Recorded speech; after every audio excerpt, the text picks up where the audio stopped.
Hey guys, my name is Rosia Collins and I'm part of the Second Syndicate. Tonight's episode is very dear to our hearts as children are very important to us, and we want to make sure that we can provide them a healthy and safe learning environment. And for parents like myself, I want to make sure that we can give you guys peace of mind. So thank you for tuning in and watch the entire episode, because it's very important that you learn how you can be a part of that change. What's up, everyone? Thank you for joining us tonight. My name is Alicia Garcia, and this is the Second Syndicate, or the Second is First. We have a very, very special show for you tonight. We have some unique guests in light of certain things that are going on here in Colorado. First of all, I want to introduce the mysterious third party behind the Second Syndicate. So as you know, Teddy Collins is usually my co-host, but today we have his lovely, beautiful, smart, charismatic other part of the Collins family, Rosia Collins. She is the third founder of the Second Syndicate with Teddy and I. So welcome, Rosia. Nice to have you finally here. She is making her debut on the show behind the microphone instead of behind the curtain. So it's very, very lovely to have her here. And the reason Rosia is joining us today is because we have a topic that is very near and dear to our hearts, as well as I'm sure countless people across Colorado and nationally, when talking about how to protect our children in schools. So as a treat, and as an expert in understanding that, we have Laura Carno of Faster Colorado. She is joining us today. Thank you so much, Laura, for being here. We really, really appreciate it. Thanks for having me. Appreciate it. This is really, really great. So Faster Colorado is a program that I learned about a couple years ago. Laura and I had a conversation a couple years ago when we were delving pretty much into the idea of creating more of a Second Amendment organization. And now that it's come to fruition, we have her here, and we really love what she does and what she brings to the table. So if you guys aren't familiar with what Faster does, she is here to tell you all about that. So Laura, please educate everybody in here about what you do and what Faster does. Sure. So 9 years ago, if you had told me that I would be this far into what we're doing at Faster Colorado, I would have told you were crazy. It's gone like that. What we do at Faster Colorado is there are lots and lots of armed people in our schools today who aren't school resource officers, and they're not full-time security guards. They are actually teachers and principals and janitors and coaches and all kinds of positions within the school. They go about their business doing their coaching and teaching and whatever. They do it armed, and they are concealed carry. Wonderful. A lot of people in Colorado, even gun people, don't know that this has been legal for like 20 years in Colorado. And the way that it works here in Colorado, different in every state, the way that it works here in Colorado is that the school board or the charter school board needs to approve it. Okay. So it's not the sheriff, it's not the mayor, it's not the superintendent, it's different across the country. Here it's the school board. So once the school board authorizes this, there's a big process. There's lots of policies and procedures and things that need to happen for them to be able to have armed staff legally. What we do at Faster is they've got to have training. Obviously, we all know the value of training. What we provide at Faster is their annual certification training. So their board requires it, their insurance company requires it. And so that's what we do is their annual certification training. And then the school board makes sure that they are also dry firing weekly, and they're also going to the range monthly, and they're doing drills quarterly and all kinds of other stuff. We just do that monthly, or that annual qualification training. And that's amazing. So walk us through a process. So for example, we have, in light of today, we pre-recorded this show, but today we had some very unfortunate news that there was some violence that was committed in Evergreen, Colorado, which is another community that is being affected by violence in schools. And a lot of us feel, we're at this point where it's like, how can we, as we the people, make a difference, right? How do we cause change? Because we don't want to rely on the government to do it. We don't want to rely on, we appreciate our first responders, don't get me wrong, but it takes them time to get there. And we all know that time is of the essence when it's an emergency, and we don't think that our children and the people that we care about in our society should have to wait for self-defense. So we really believe in this program, and I thought, okay, well, how do we get this started? We originally started brainstorming, like, how can we raise money to help Faster Colorado. So we at the Second Syndicate decided, well, we were going to start a scholarship program to help raise money and awareness to get people through your program. But, we're not the experts on how this works. This is something that Laura has designed. Obviously, she's been doing it, like what she said, 9 years. So rather than us say, okay, let us tell you what we want to do, why don't you tell us how we can help you? So first of all, what does it take for a school to become capable of having an armed educator in their building in Colorado, and how do schools, petition or become able to do that? Yeah, it's so different in every school district just because of the politics, right? So it doesn't surprise anybody to hear that rural school districts were the first adopters of this, because number one, they know about law enforcement response time, and it's in these rural districts, it's 30, 45, 60 minutes. These are also communities where people are just more comfortable with firearms. They grew up on farms and ranches. Firearms are just part of how they operated their daily business. So those are two good reasons why it started really in the rural areas. And those school boards are typically, because they're coming from those communities, they understand this, and they understand that if we don't have armed staff there, then we are waiting for a killer to have his way with everybody in the school, because no help is coming otherwise. So that's really how that started. It's also more affordable for them too, right? Yeah, and it's very affordable, and that's a really great point, especially in these, some of these little bitty rural school districts, with 100 kids in one building, K through 12. There's just not enough money coming in for them to even have the choice to have a school resource officer or a full-time security guard. So this is the only way that they can do that. Move into the suburbs and the more urban areas, then you look at a different makeup of school district, of school board rather. So where we have school boards that are open to this, and let's just start there. We have a school board that's open to this. Typically they reach out to us at Faster and they say, hey, we're thinking about this. Can you come speak to a school board meeting? Can you come, educate some group of people, a parent group? One school had us come do a town hall. So all of the parents could come hear stuff. So it happens different in every place. Once they approve it, and there's a process that they have to approve the policy, then they have to say, okay, well, how are we going to pick people?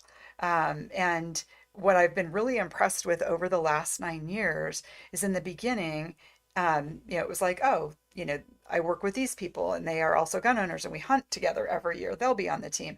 Well, it has really gotten more stringent, which I think is good within the school districts, to say, okay, we're going to handpick these people. And there's going to be a vetting process, an application process, an interview process. Some school districts have had a member of local law enforcement sit on an interview panel, that kind of thing. And then once they are approved by the school, then they start thinking about, okay, are you bringing your own firearm? Is the school going to provide a firearm? Does everybody have deep concealment holsters? Does everybody have training holsters? We got to get training. Where do we go? We're, an obvious provider here in Colorado. So there are lots of steps, and all of those things that I talked about could take 6 months. They could take 6 years, depending on where a school is in their decision-making process. I know that was a really long answer. No, I appreciate that, because I know there's probably a lot of people out there that are like, okay, we want to know how to help, but we don't know the process. And that's one of the things that we were faced with here at the Second Syndicate. Like, okay, I don't want to tell you how to do your job. And originally I was thinking, if there's probably people that want to volunteer for this program. And Laura was like, well, that's a great idea, but we already have a design of who gets chosen, because there is a vetting process. But I know there's a lot of schools out there, and a lot of parents too, that are probably going to say, well, I don't know if my school is involved, that my kids are at, with the Faster program. And if I want my school to get involved in this program, what do I have to do as a parent to, kind of be that change maker and push that ideology, like, hey, there is this resource. We want this here for our students. Yeah, and I'm glad you brought up parents, because this is actually a very parent-driven policy where it happens in schools. It's typically it's either the school has had a scare and they say, gosh, a thing almost happened. What if it did happen? What would we have done? Right. And they game that out and say that would not have been good here. Or parents come to the school and say, it's usually after things like what just happened in Evergreen or what happened in the Catholic Church in Minneapolis or any of the other numbers of them. They go to the school and they say, if this happens at my child's school, how are you responding? And I hear from parents all over the place. So I kind of put them all into different buckets. Some parents hear, we've got it handled. Don't you worry, little lady, almost getting patted on the head is how the tone comes across, right? So some get that kind of treatment. Typically superintendent or principal are willing to go into a little bit more quiet detail and say, we've got it covered. We have armed people on all our campuses.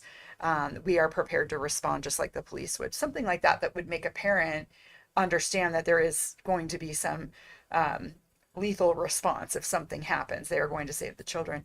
And then some schools are kind of in between, where they will have those quiet conversations, but they actually don't want a bunch of deep staff sticker, and it's Nice. nobody notices it. But is it always necessarily true that they do have armed security on there, even though you don't see one? That's a good question. I only know about the people we know, so I don't know about the people I don't know, if that makes sense. Yeah. But there could be schools out there faking it with stickers. I don't know. But some schools, so think of some of these rural schools that might be off an interstate or something. Some of our schools have signs the size of this wall behind us that you can see from the freeway. That's That nice. says we have armed staff, and it's a deterrent. And Absolutely. we have thought it's a deterrent, and now we know from the last number of shootings that killers are taking armed security into account.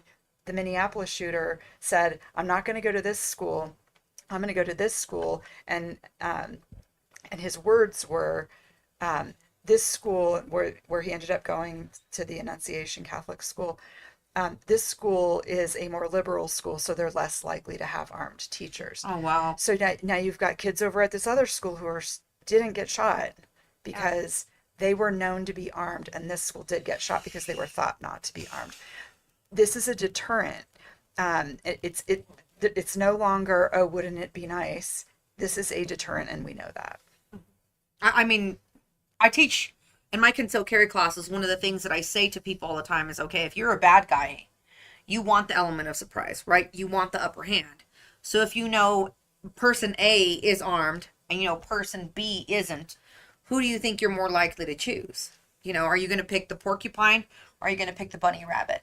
You want something that has a form of defense in place. And I really commend you for taking initiative to do this. What inspired you to do this? Because I'm a crazy person. Welcome to the club. Yes. So do you guys remember back in 2013 when we recalled a bunch of state senators here? Yes. Okay.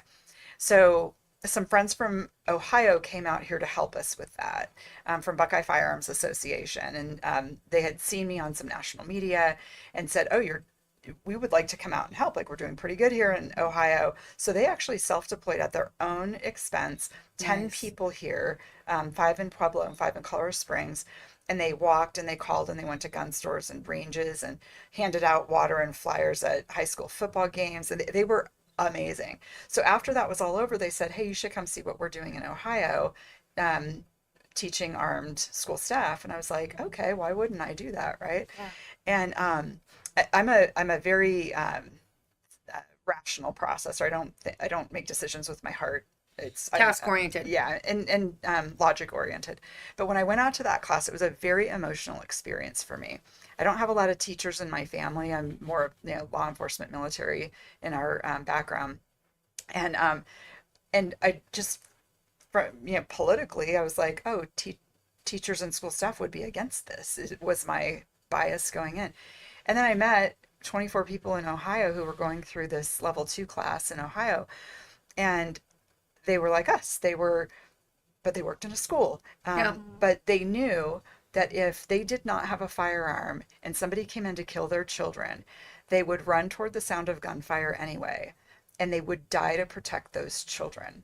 Might as well be armed. Might as well be armed. Definitely. And but the mindset just stunned me that there were these heroes in teachers' clothing. Yeah. And it changed my life. I mean, it's definitely better than the alternative of sticking them in the corner and saying, I'll cover them with my body. So Right. And Yeah. and we keep seeing in these school shootings that, teachers and counselors and principals keep dying because they do have the mindset to save lives. But like Coach Aaron Feast in Parkland, who was a gun owner, obviously disarmed, going to work, died protecting children. Why does Coach Feast not have the right to go home to his family alive? Agreed. Because he works in that building and not across the street at the, I don't know, department store where he could be armed or something. Yeah. Yeah. So, there's all kinds of angles on this, but that's what got me very interested in this. I came back to Colorado thinking we need to have that same kind of law they have in Ohio, not knowing it had already been quietly in place. And so what I felt my job was to do is these folks are getting training, but they should have access to the same training law enforcement gets. Yes. They should be learning from SWAT team members. They should be learning from the best. And so we assembled in 2017 our first class, and I offered it. I raised a bunch of money and offered it for free just to get people out and get kind of a proof of concept. And we have been off and running ever since. In October we have our 50th class coming up. I would love to take one of those classes. Yeah, just because I would like to understand the curriculum from Yep. an instructor standpoint. Absolutely. I don't even like to call myself a firearms instructor. I think that term has kind of lost validity with so many over-certified instructors. There's a lot of rubber stamp instructors out there that aren't very tactical. Sure. And they don't understand what it means to deploy a firearm out of concealment, get on target, and land defensive shots. So I'm actually a defensive pistol program instructor through USCCA, which is very, very difficult level of curriculum to pass. I'm very proud of myself for that. But to me, one of the things that is very, very important is, as an educator, you have to stay a student. Yep. And you have to stay diligent, because this is a perishable skill set, and shooting is a martial art. So you need to hone that craft, and you need to stay sharp, and you need to exercise those muscles and that ability to think through stress, because a lot of the times in situations like that, you're not going to have time to think. You have to act. Yep. You have to act fast, and you have to have effectiveness. And I would be very inclined, to take one of those classes if we could work something out. Yeah. I would like to Yeah, do and that. we do allow people who aren't part of our school security teams to come through, as long as it's not taking a spot from a Yeah. school person. And so we, depending on the year and how many school shootings there were that year, because that really drives the number of new people coming into our program. But yeah, we'd love to have you. I would love to. A spot for you. Garcia is quite a handy chick with a pistol herself. Thank you. I'm curious, Laura, like how welcoming some schools are, and how do you approach schools about this? Do they mainly approach you, or I'm just kind of curious of how they're responding to you? Yeah, it's a great question. So for the most part, we are responding to schools that say, hey, we need some guidance on how we get through this process. And we're at the end of this year, we'll be in about 50 school districts in Colorado. That's wonderful. Yeah, and probably about 500 people that have come through our program over the years. That's wonderful. So those schools are very welcoming because Yeah. they have initiated the contact.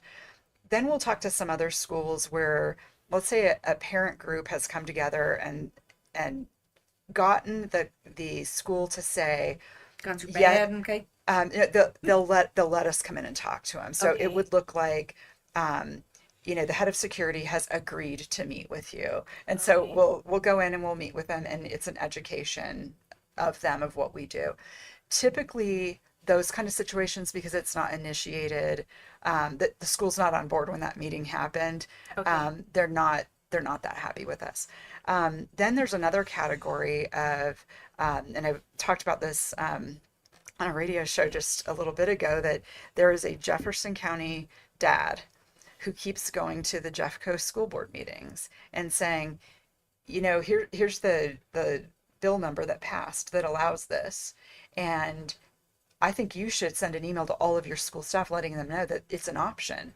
and you, the school board, can make that approval. And he just keeps putting it in front of their Good. That face. sounds like what I would do. Yeah. And some schools like that, and this is again a larger school district. Some schools like that have, I will describe them, and this is my language, as fairly hostile to us. So they think it's a bad idea. They think nobody but police officers should be armed, that there aren't people besides police officers who have the mindset to save children. They have a very different mindset about firearms, period. And so they are against the policy and fairly hostile. And this is about where cost comes involved, because if you want to arm your school with a police officer, you're going to pay the bill for that.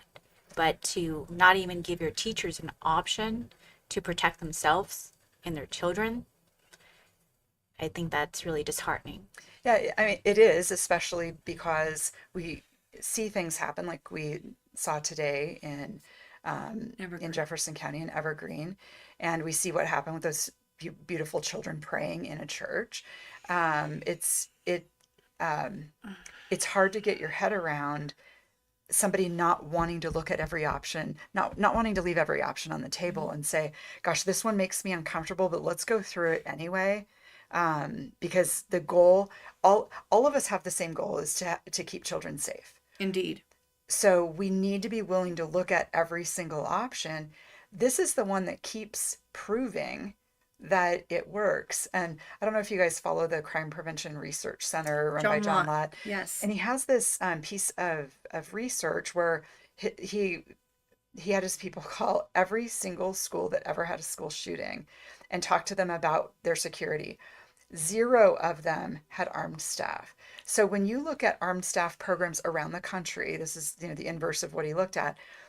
There has never been a school shooting where there's concealed carry armed staff. There certainly has where there's, school resource officers or other armed security, but never when there's concealed carry armed staff. What does that tell you? The bad guy, as you guys were saying, the bad guy doesn't want to die. They're evil, not dumb. Yeah. They don't want to die before they take a lot of body count.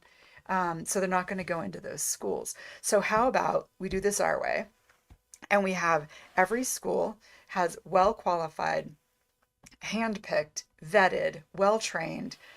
They continue with their training all throughout the year, every year, and they are protecting our children every single day, every school. Guess what? There won't be any more school shootings because the bad guy will go, you know what? I'm going to go wherever else. Yeah. And you know what? Then wherever else, wherever that place is, they can figure out how to protect their children. But we need to protect our children. And when that happens, when schools stop being gun-free zones, that's going to be a dynamic change for our country. And we need to make that decision. Sure. I agree. And one of those changes should be definitely that the government should be able to offer grants for programs like yours and for teachers to be able to go and get scholarships to go and take your classes. Additionally, we have companies like Spartan Defense and other local companies in the area who have already offered support on helping getting these teachers armed. I have hundreds of vendors who are lining up who want to provide these things for teachers so they can keep our children safe in the community. So one of the things I would like to discuss is, as a firearm business owner, one of the things that we do collect is excess tax for the community to be able to offer grants, but supposedly there's only a small percentage of that going to Colorado because a lot of it goes to victimization. So to touch on what Rosia is mentioning is last year they passed Proposition KK. That is a 6.5% excise tax on all guns and ammunition purchases in the state of Colorado. Monica Duran, the initiator and core sponsor of that bill, her platform for saying why we want this excise tax and why it's so good and everybody should support it, yay, right, is because the proceeds from this excise tax was supposed to go to mental health resources for veterans. It was supposed to go to resources for domestic violence abuse survivors and to also schools and things of that nature from what we were told. Now, we don't actually know where those funds are going, because if you understand government, just like we do here, is that you can make all these grandiose promises about where this money is going to go. But the truth is, it's always going to go to a general fund until they decide where they want that money to go. So the promises can be, of everybody gets rainbows and unicorns and gold stars. But the truth is, it all goes to the government, and then they decide where to shill it out. So I believe that there was a bill this year to decide that actually that money does go to certain programs. Now, is what you're saying, you want to know if this program is actually helping programs like yours? Well, I'm just curious because I already know that 30 million of that goes first to people who are not that are breaking the law and victimizing people. Yeah. So only a small percentage of that is being given to grants for school security, but I have yet to have seen that or even know where the money is going.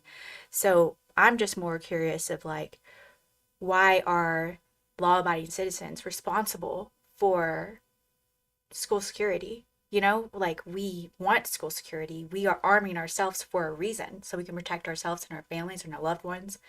But it's kind of agitating to me to witness this going on. And here we have school shootings where we could have used all of that money for schools to arm our teachers, to have security at all times. Agreed. And so naturally, I'm just like, this could have been prevented. And we have things like that could have gone completely to our schools. Yeah, and so I'll tell you the part of the grants I'm familiar with, and that's through the Office of School Safety.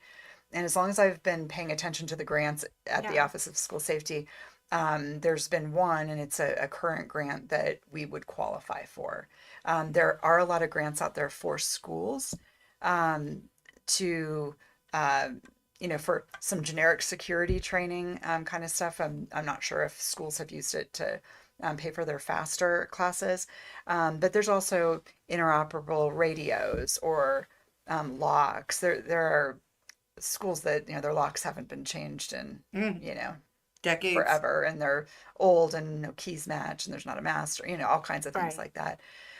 So I don't know the full answer to your question. I just know as it applies to us as a 501c3, there's one I was able to apply for. So we'll see how that one goes. I hope it goes well. Yeah, you and me both. Well, I one of the things that I want to also discuss is, where do you see faster going? Like, how many teachers are you able to get through your program every year, and how is that process vetted? So do you know at the top of the year, hey, we have X amount of teachers that we can get through this program because they've already qualified. So what does that process look like? And how can we also step in to help this program? Sure. Yeah. And let me just do a definitional thing. So we have been using armed teachers as a kind of a shorthand, but it's really all armed school staff. So, and just some interesting numbers, 40% of the people we see are teachers and 60% are non-teachers. And just from a tactical standpoint, that's great. 60% that don't have to figure out, what do I do with my kids? Do I need to get them into the next room? There's actually some school buildings now that have, they have shared closets between two classrooms, so you could get kids from one classroom to another without going through the hallway, which is great. Interesting, right? So anyway, so I just like to say armed school staff because it's more accurate. I think the media likes to say armed teachers because they want us all to propaganda. They just want us to think of like the 22-year-old or the 65-year-old, who's with a Desert Eagle shaking, because there's so anyway. So how it goes at the beginning of the year. So I talked about, like, sometimes it's a 6-month process, sometimes it's a 6-year process, depending on where the school is. So I'm always keeping in touch with the schools that have expressed interest. And, okay, so you're going to be starting next year. How many people do you think you're going to have? Well, it looks like probably 2 per building, so maybe 10 people. Okay, so I create a demand list, so to speak, so that we know how many people do we think are going to have to come through level 1 this year. And then we try to get that all into summer training season while they're gone, or while they're off school.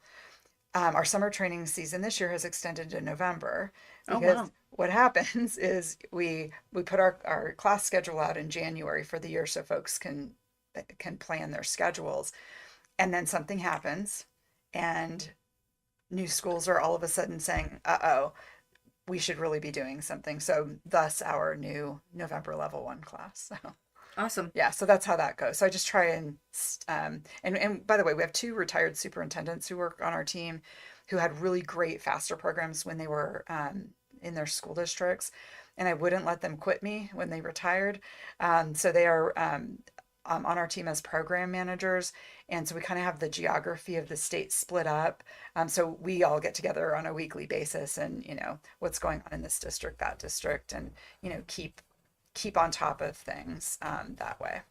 Do you find that certain locations have less funding available than other locations? Yeah, and that's a great question. So there are, so we're not in Boulder School District, we're not in Denver, we're not in these huge school districts. So, just to level set that. But some of our larger districts, which are, let's say larger rural districts or smaller suburban districts, that have been with us a while. And so their first year, they might be saying, we need to arm staff, but we didn't budget for this last year because we just thought of it today. So they don't have the money for it. So we try to raise money to help some of those folks out. But some of these little bitty schools, it's just not going to happen. So they don't have that that per pupil funding coming in to allow for any extras. And some of them, I mean, I talk about locks, commercial locks are expensive. When you are a little bitty school, that's an expensive piece of equipment if you have something that breaks or something like that you have to replace. So we're raising money all the time. And by the way, I do not like raising money. It's my least favorite thing ever to do. Yet I do it for a living. But we have out at fastercolorado.org, our website, we have our sweepstakes out there right now. We just launched it this week, so you can win a couple of guns and a side of beef and some ammo and a chance to come to Faster and stuff like that. That's so awesome. That's amazing. yeah, so folks can enter the sweepstakes and have a chance of winning some cool stuff, but also help us out with our program. That's amazing. So one of the things that we've done as well, Teddy, Rosia, and I were sitting around and we were thinking, what could we do to contribute? So what we've decided to do, in addition to supporting Faster, and we want to be very clear, we don't care if you donate to us, we don't care if you donate to Faster, we'd prefer that you donate to us both, but we realize people's resources are, limited. So at least support this cause, regardless if it's through the Second Syndicate or if it's through Faster, because the end goal is the same, and that is to... Our children are important. Exactly. And what's the cost of one life? Right? Like, that is Priceless. That's It's the priceless. question that I think people forget to understand is literally, what is the cost of one life? Could you go without that extra pair of sneakers that you have? How many pair of sneakers? Can you go without, that new perfume, because that's my junky thing that I love to spend money on? Or could you go without that one thing and Even instead a cup of coffee. Yes, exactly. And use that money and donate to something that could potentially and most likely save a life. So the Second Syndicate, right now, if you go to thesecondsyndicate.com, you can donate to our fund. We have a goal of $50,000 that we want to raise, and that money is going to go to offset costs for those that want to take the Faster program, to pay for their tuition. If they have other needs that they're having a hard time supplying, we have endless resources, like Rosia said, through her gun shop and the contacts that we have in this industry. That way we can offset that and help support those people to get in that program. So you can go to thesecondsyndicate.com and you can donate for the Faster program. We have a link. Also, we have a Give, Send, Go for this fundraising option specifically. So save a life, guys. I mean, these are children. Yes. These are children. And I mean, they're the most precious and defenseless things on this earth. And I feel right now it's so important to prioritize our safety, because I'm seeing kids that are raised with fears that I never had. Yeah, that's a really good point. So I'm much older than both of you, and grew up in California, and the thing we were scared of, two things. One was earthquake. So we did earthquake drills where we would get under our desk, because if the roof came down, that desk was going to save your little head. Tornadoes. The other thing in California, not that we trained about it, but there was all of this education about what to do if you're caught in quicksand. Oh my goodness! wow. I know, and I never heard of that. I thought it was the don't struggle Don't thing. struggle. And I thought as a little kid that there must be quicksand everywhere. gosh. There's no quicksand. Yeah. So, but yeah, the kids today are thinking about stuff like this. Parents are sending their kids Yeah. to school with ballistic shields in their backpacks. Yes. It is a different generation. Or even like, it's sad. if they don't have access to a cell phone, I've heard of parents have a watch where they can select an emoji to just let them know, like, hey, I am not safe right now. Obviously, they're children, so they don't know how to maybe write a sentence. So just to select an emoji, just to alert the parent that they're in And harm's way. in some So, communities, all of the parents are coming if they get that message. Yeah. Yeah. They're all coming, and they're prepared to help. So yes. I think that's a great point, is to implore people out there that are watching to please have not only home defense plans that you're talking with your children and the people that you live with, but outside of the home defense plans, as well as defense plans for your children. Because one of the things that keeps coming up is when they're talking about teaching kids about active shooter drills, you're also teaching the active shooter what to expect Precisely. the kids to do. So you're giving them a blueprint on how to harm others, essentially. Like, oh, okay, the goal here is, if, bad guy number one comes into the school, this is our rally point, and this is how we're going to, corral the children. Okay, well, you just told that potential school shooter exactly where to go to target these vulnerable children. Yep. So I don't understand how this is actually helping, other than indoctrinating children with fear, rather than having those conversations as parents, like, hey, yes, you have a armed panel in your backpack. I don't have kids, thank you, Jesus, because I don't think I would ever sleep a wink ever if I had a child. But I do have loved ones, and I do have friends that have little baby children that I absolutely adore and I love. And in my mind, I'm like, I would literally be taking that kid to the side and be like, you do everything other than what everybody else is doing. Right. If everybody's over here hunkered down, I want you to break this window. Here's a little thing that I'm going to give you to break this window, and I want you to run like the Dickens, and I want you to hide here. I'd be that parent. Yeah. Because my dad was that parent. The reason I'm before you today as a firearms loudmouth and educator and actively involved in this community is my dad literally sat me down when I was in 4th grade, and he said, Hita, Daddy can't go with you everywhere. And Daddy needs to know that you're okay. My dad was giving me little lipsticks that looked like lipsticks, but when you turned lipstick, a knife came out. Yeah. He was giving me pins that was like, take this off, and it's a shank, and my dad was literally, He was that dad. yeah, my dad was that dad. Like, you stab and you twist and you run, he was giving me this life advice. And I look back now, because I used to ride public transportation home. I used to have to walk to a boulevard, hop on the RTD bus, take the bus down a public street with You don't see all kids these doing that people. today, Well, I hope okay? to God kids wouldn't do that today. You see what's happening in the world on public transportation, God forbid. But it's like, now they're not even safe in their schools. So how do we change this narrative and raise children that aren't afraid, but that are prepared, and that understand that, their lives are worth fighting for, and that people are fighting for them. Like, we're raising a whole generation of kids that are indoctrinated with fear. And it just amazes me how many students are out there and they walk into their school each day not seeing anyone that can protect them. Yes. And how obviously they are kind of silent about it, And then you have kids who are not silent about it, but their idea behind it is like, no guns should exist. If no guns exist, then in a perfect world, if no type of weapon existed, that we would be safe. But as you said, the schools that are being, targeted are those without security or without any type of signage. Yep. So there's evidence there that shows that we need security.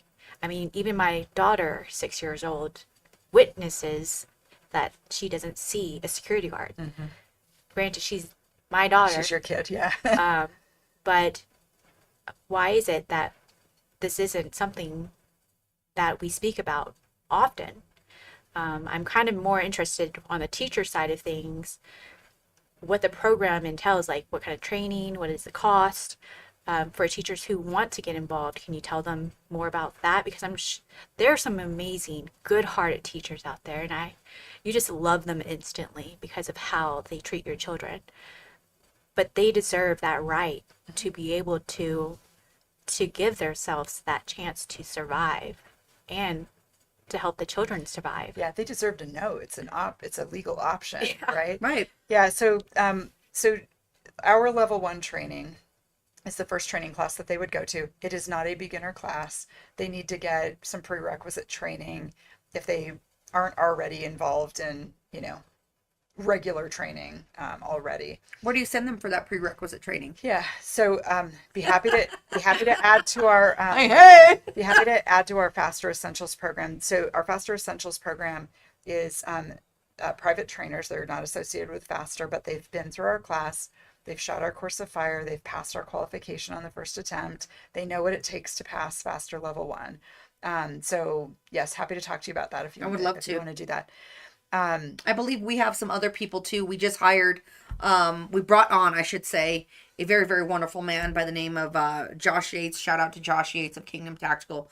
Andrew. He's brilliant. And Andrew too, Andrew Bastian. They are very well versed in firearms and security. And we brought Josh on as our director of education and training. And we brought Andrew on as a director of comms and law enforcement and things of that nature to have that. So nice. we would, any of us that can serve this program and help this better, I know for a fact that we would want to. Thank you. Thank you for offering that. So level 1, not a beginner program. They've got to have their CCW obviously, and then they need to come to Faster Level 1 being confident and competent and safe.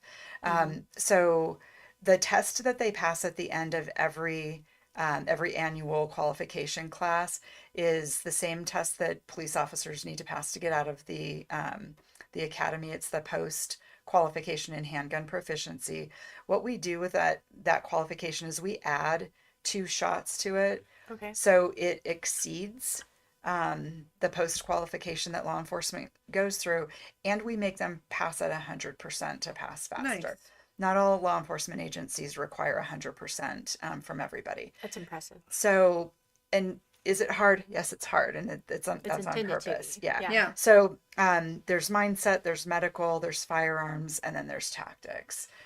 So that first level class, that level 1 class, 3 days, their insurance company requires that 24 hours. Most people not in the firearms world will say 3 days. What could you possibly learn in 3 days? You know how exhausted you are at the end of a 3-day training class. Bunch. Yeah. And it's, mentally and physically exhausting with what they're going through. And then we have level 2, 3, and advanced. So advanced class, these are people who've been with us between 5 and 9 years now. And it's a day at the range and then a day of movement.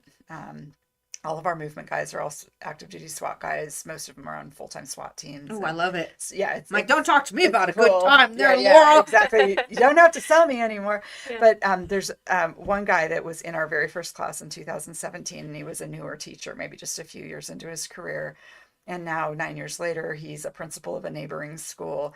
And so that these people have just become our friends. We see them every year. But it's so cool to see not just his progression in his teaching career of, congratulating him being a principal, but to see him from, when he was in level 1 and starting to refine some skills to, holy cow, he's moving around with these SWAT guys in the building. That's awesome. And, and so, because sometimes I need to stop and say, this is kind of cool what we've been doing. It's awesome. Yeah.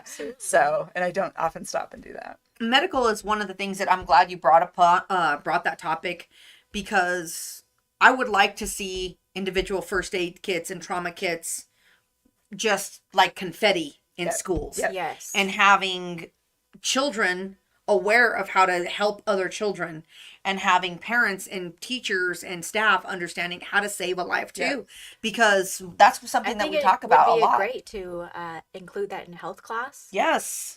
If you Yes. if you have a wood shop in your school, you should have tourniquets. You should have tourniquets. You should Yeah. have, At you know, least, yeah. chest seals. You should have hemostatic Yeah. gauze. You should have that available for as many people as possible. Like I would prefer, honestly, that there be a med kit for every kid in every school. And that's something, I mean, if I'm one of those people that I'm an idealist, I'm gonna go for the gold. Yeah. I'm gonna go for the finish line. If that's something that we can help offset a cost for and provide medical equipment Yeah. for schools, I'd be more than happy to That'd do probably that. be a pretty big need out there. We the medical that we do in Faster is I'm going to call it an appetizer. Yeah. These are the things you need to know. We're going to go over them briefly, and you need to go get some like serious medical training. Yeah. But we're focused on tourniquets, wound packing, and chest seals. So Yeah, the things that emergency. Yeah. things that you would get in Experience. gunshot wounds. So That might be something we should explore. And I'm happy to put, you know, my connections and our connections and the people that we know in this industry to say, hey, this is a need that we have. Why aren't we supplementing this education for free? And hey, maybe we should start offering those types of workshops that, hey, if you work in a school, or if you're a janitor, if you're any of these people, the lunch lady, you know what I mean? Hey, you want to come here and you want to learn emergency life-saving medical techniques, we can do a scholarship for that. And when they graduate that class, they get an IFAC that they can have That would be in amazing, staff yeah. at school, because let's face it, we want to be able to neutralize these threats, right? We want to be able to stop people from harming innocents. At the same time, we want to make sure that innocence has an opportunity to stay Right. alive. yeah, it's stopping the killing and then stopping the dying. Exactly. Yes. Exactly. So maybe that's something that we should explore. So everybody out there, if you have resources like that, if you want to donate, you can donate to Faster. You can donate to the Second Syndicate. We will receive all of your dough, and we will take that money and we will fund it into something worthwhile, because that's the whole point of this, right? That's the whole point of having a grassroots Second Amendment organization. We're not here because, you know, we believe in violence. No, we believe in stopping violence. And the only way that you're going to stop force is with equal or greater force. That's just science. That's just physics. And I think it's time that we start having these real conversations. Like, yes, you should be fluent in violence, because that's going to make you a very peaceful and paced and aware person. I'm not asking people to be violent. I'm asking them to be able to match force with force to stop the violence when someone is wanting to harm innocents. And I know all of us are very passionate about that. So I really appreciate having this conversation today, and you traveling all the way here on a very, very, very heart-wrenching day to have this conversation. I know the temperament today has been kind of low because of the incident that we had in Evergreen, because of the violence that we have seen all throughout America this week, with that young lady on the subway, with, you know, the assassination of a very, very political and outspoken, you know, wonderful people, Charlie Kirk.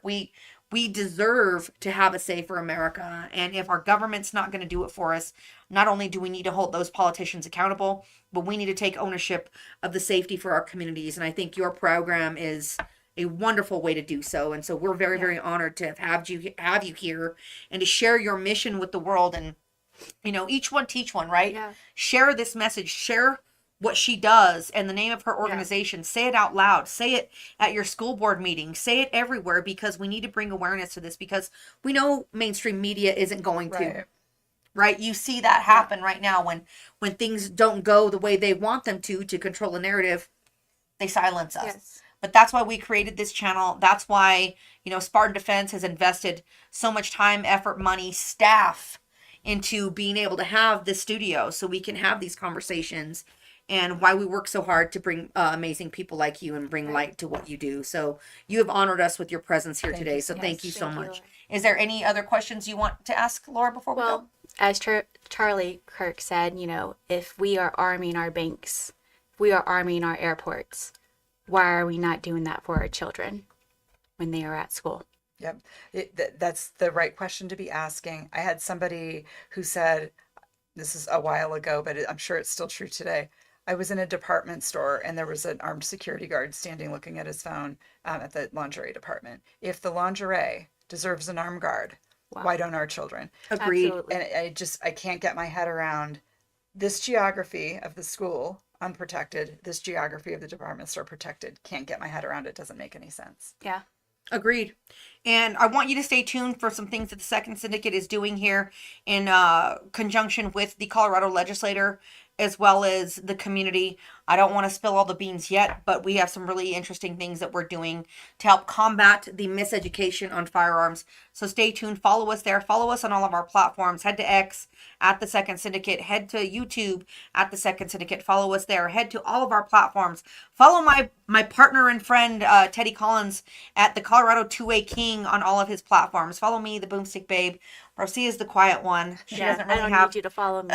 social media. You're the smart one. But tell us where we can find you on socials as well. Yeah, so we're on Facebook, X, and Instagram, Faster Colorado. Our lead instructor does the Instagram, so it's way funnier than the other platforms. And go to fastercolorado.org. I mentioned we've got that sweepstakes going on. I would welcome everybody to click on the Our Team button and just look at the experience that we're bringing. If you're in the law enforcement community, you probably know some of our instructors because they've been around for a long time in the kind of Denver metro area. We even have an instructor who is with Parks and Wildlife. He does all of their active shooter training. And when I first met him, I said, are there a lot of like bears and stuff doing active shooting in the forests or what's going on? Parks and Wildlife their folks are distributed all around the state, including in very rural areas. They have responded to every single mass shooting that we've ever had in Colorado. Wow. So they are there. And so it's such a great comprehensive team that we've built over the years. I'm really proud of it. So just welcome everybody to take a look at our team. It's just such an impressive group of people to work with. So Fantastic. We have questions that we ask our guests at the end of every show. You're welcome to answer if you want to. One of them is, do you carry? And if you do, what is your everyday carry? I always might be carrying. Hey, I like that answer. And if I were carrying, it would typically be a 43X. Nice, nice. And if you had a holy grail firearm, cost, laws, none of those things mattered, what would it be? Oh gosh. I'm struggling on this one. It's been a very long day. You're like a free one. A free one. A free one. The one I don't have. Yes, exactly. The one that you guys out there want to send her Yes. to Spartan Defense. Or you Yes. can purchase her a gift certificate at Spartan Defense also, right? Awesome. Well, Teddy's in there with flashing the Flux Raider. He's all about it. So Yeah. thank you again, Laura. We really appreciate it. Thank you, everybody here for tuning in. Thank you for Rosia for being here and being a part of this. We really appreciate her. She does a lot behind the scenes that she doesn't get a lot of credit for in the airwaves, but nevertheless, we really appreciate her. And thank you to our staff. And other than that, thank you for joining us. We'll see you next time here at the Second Syndicate, where the second is first. Thanks, guys. From the moment I was born till today, I have a purpose, and I believe that purpose is that I can help save children. And if I can help save 10, 100, thousands of children, I think that would be really incredible for me. Naturally, being a parent, I've heard what teachers are doing to keep their children safe. And walking into a school with minimal security and then asking a teacher what they would do. And I actually had a teacher respond and say, like, I would huddle the kids in the corner of my class and I would cover them with my body. And that just broke my heart that she would consider that an option for her. And today, what we need to do as a community is come together and huddle around all of our children. And we can do that by Faster Colorado. And the way you can give tonight, or give in general, is to go to givesendgo.com/Operation The Educators. Every little piece helps. Your contribution helps. You're not alone. We are together, and together we are powerful. And we can't wait till tomorrow. We can wait until 2 years from now. We need protection for our children now. And if staff members are willing to step up to the plate to do that for our children, let's let them do that, but let's help them. Let's not create a barrier to that. We need to be a part of that change to help them do that part for our children. And if they can do that, then every day when we drop off our children, then we know there's someone there that can protect them. Not shield them with their bodies, but protect them. Laura said that if there is a sign posted out and people know that there are people there to protect our children, they won't go there to harm them. Very unlikely. And so, if that's the case, we know that there are predators out there, and we can't stand on the sideline thinking like that there are nobody out there that's going to hurt them. And if that's the case, we cannot be vulnerable. We cannot let our children be vulnerable. So we need to be strong, and we all need to step up to the plate. Give something, anything, because tomorrow is too late. So, again, thank you so much for being a part of that. And I look forward to being able to be a part of that change with you. You're not alone. We're in this together.